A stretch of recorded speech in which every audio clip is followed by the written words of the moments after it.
Mr. Bluestein has been around this for half a century. He knows these people inside and out. I've been doing this for more than 30 years. Yeah. It's not like we're just go ahead and we're reading off social media and we're going, oh, look, that looks real good. Let's go ahead and jot this down. We know who the people are, and we also know who's talking and who's not. And here, shh, don't tell anybody. Nobody's talking. Nobody.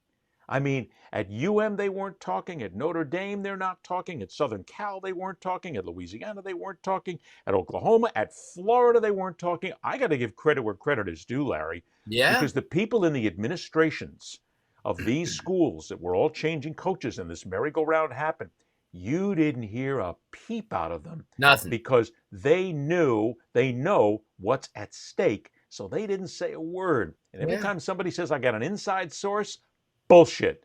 Your Yeah. inside Oh, source is a secretary sitting there overhearing something that somebody else heard in the bathroom, and when they came out, they gave it to somebody else who came out of the cafeteria and heard it yeah. because they're the people who are cleaning the socks of the basketball team. I Stop it. know that grapevine. I know that See, grapevine. It doesn't work very well. it doesn't work By very the well. time it gets from you to me, the translation's a whole lot different, and you're 100% right.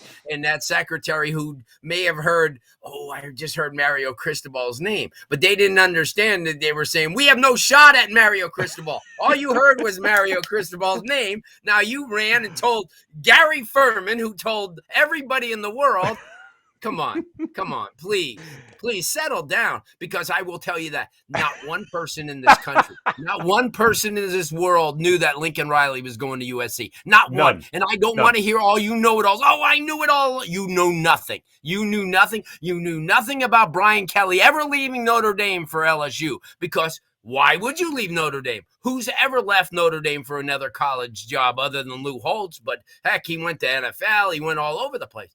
You don't leave Notre Dame. So that was huge. And not one person have ever interjected and say, hey, you know what? Brian Kelly's going to take that LSU job. So that's why I say all these names that these University of Miami people want to be such know-it-alls, and they want to be everybody. Oh, I told you that they would get who? Who are they going to get? We First love of you all, people. We're just saying this in a friendly sense. We don't hate anybody. We're just trying to no, help. but it gets to the Most of point, these though, people we Ed. know. Yeah.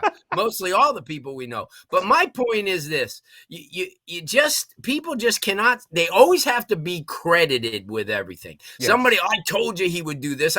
Who cares? You know what? Has it worked? And let me tell you something. For all those people who want their favorites, college football player, NFL, to come back and coach, how did it work for Randy Shannon? Not very good. He can't really go back to his school right now because there's a lot of people that don't like him, that don't like the way he ran the football program. How did it work for Rick Neuheisel at UCLA? He can't even go near the campus anymore because people are always criticizing him. It is so overblown to be the head coach of your alma mater because you always have that pressure. Why would you do it? Why would you do it? And I will tell you this.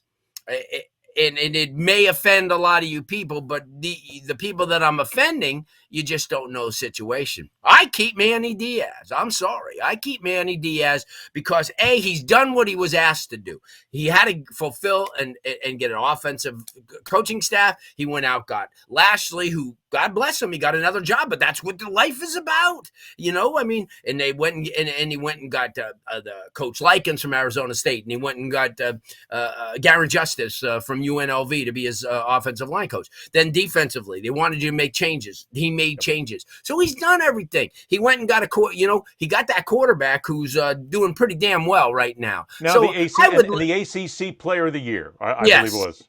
Rookie of the year. Rookie of the year. ACC There you go. Rookie of the Van year. Dyke, Rookie of the Year.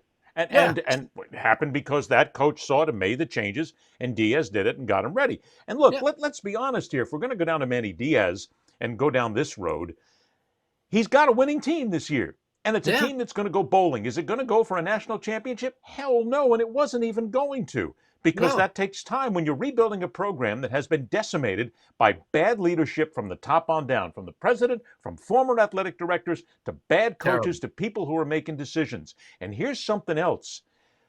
Manny Diaz, Larry and I, we don't know if he's actually going to stay or leave. I'll go right on record by saying that right now, Larry. I have no clue. We're going to say we don't know. And we know the people involved because this is they're so beautifully tight-lipped on this that we're not going to go out there and make stupid, ridiculous guesses because that's not what we do.